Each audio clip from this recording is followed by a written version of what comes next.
Hello and happy Marketing Monday. A few weeks ago, I had the opportunity to attend TMC in Nashville and have some great conversations with fellow marketers in the mortgage industry. One of the people that I sat down and had a conversation with was the wonderful Ally Carty. And we talked about Gen Z and reaching the Gen Z audience with your marketing efforts, with your sales efforts, and just in general. And so I'm so excited to bring you this conversation that we had at TMC Nashville. And I hope you enjoy. Leave your comments and feedback in the comments below, and let's just jump into it.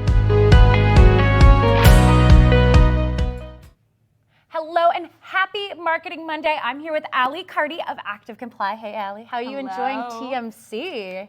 It is awesome. I love that everyone's in my city, but slow moving today. But it's awesome. I love TMC. This is my favorite conference. I love coming here. Absolutely love the TMC conference. And thank you, first of all, to Social Coach, who's allowing us to use their podcasting recording. Yes. And we just happened to match. Matching. Not planned.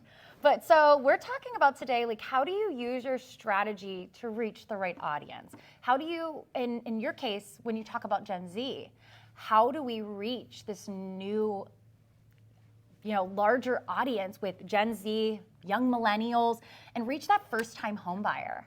100%. So this is my favorite topic, obviously. Yeah. But I think that there's a couple different strategies that just this conference I've been reminded of. Yeah. So I was talking with a lender recently, and I was thinking about, like, there's so much value in reaching Gen Z through your own authentic content, but there's also some power, and this is kind of a tangent to my main message, but realtors using loan officers' content as a way to help their buyer understand the offering. Because my biggest thing is I'm talking to these Gen Z buyers. I had an interview on Friday, and in the last couple minutes of the interview, I said, hey, before I close it out, do you know what a loan officer is?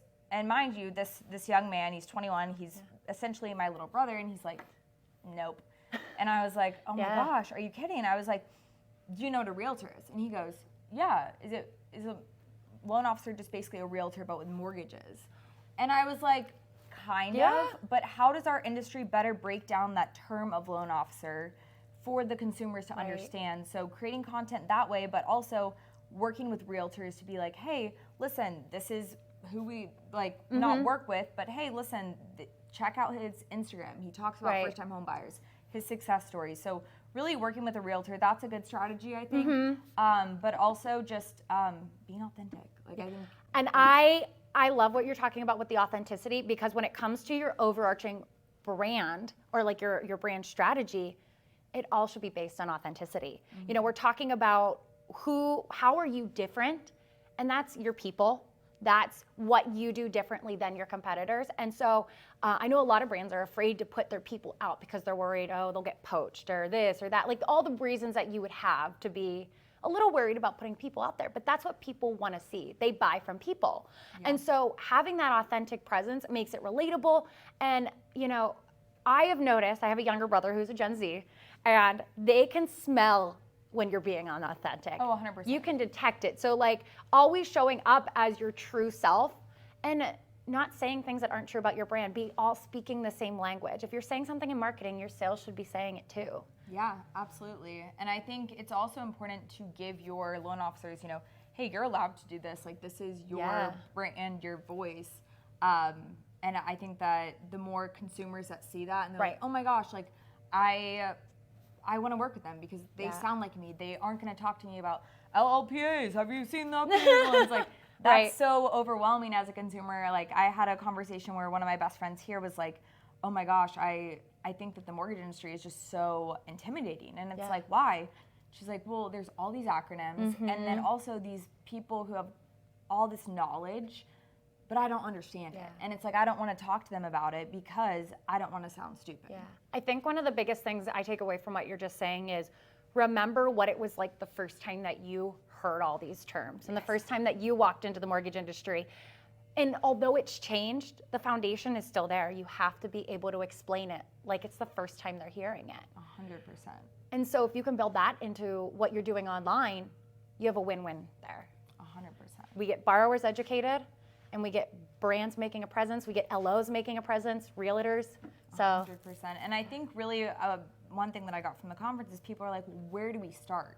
And it's like, I think loan officers that haven't started, one, you should, but two, you have such an opportunity to build a brand from the ground up. Like, hey, this is the first step in the mortgage process. This is the next. Like, and kind of walking your consumer or your followers through, hey, this is what a mortgage looks like. A loan officer is going to help you finance that home that a realtor shows you. And so the loan officers that aren't out there today, get on there, but also like take the time to think about how you want to establish your presence and then start posting and build up a brand. Yeah, and so I guess my final question on that is, we're talking about authenticity, and that also comes with some things that aren't so compliant. So how do you stay compliant while doing that? 100%. So I think it's really just thinking about, you know, what your compliance team you've sat through trainings on. Hey, don't post best rate.